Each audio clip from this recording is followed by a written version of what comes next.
Chips বানাই দেবো সবাইকে। যে দেখেন আলুটা সিদ্ধ দিয়েছি লবণ দিয়ে, একটু কিছু সময় একটু সিদ্ধ করে নেব। খুব বেশি নরম করতে হবে না, 10 মিনিটের মতো একটু সিদ্ধ করে নিচ্ছি আর কি। আর এখানে হচ্ছে কর্নফ্লাওয়ার আর হচ্ছে ময়দা আর গোলমরিচ আর লবণ একসাথে মিক্স করে রাখছি। এগুলোতে কোট করে তারপর হচ্ছে তেলের উপরে ভাজবো আর কি আলুগুলা।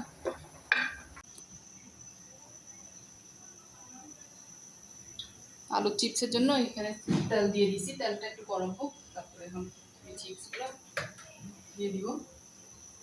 আটকাছো না যে আলুর সাথে এখানে হচ্ছে ময়দা আর কর্নফ্লাওয়ার এগুলো মিক্স করে রাখছি না, এগুলো এখন ভালো করে একটু কোট করে নিচ্ছি। হালকা করে একটু কোট করে তারপর হচ্ছে এখন আমি তেলের মধ্যে ফ্রাই করব। এটা এইভাবে করলে ক্রিস্পিও হবে।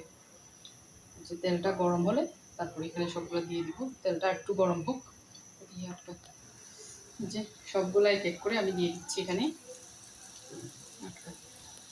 এই যে ভালো করে একটু নেড়ে চেড়ে একটু লাল লাল করে নিলে হয়ে যাবে চিপস।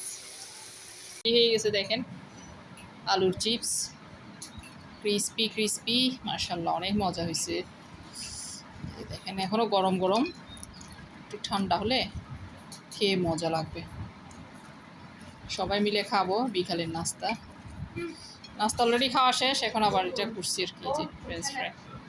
এখানে আসো সবাই, এখানে বসে খাও একসাথে।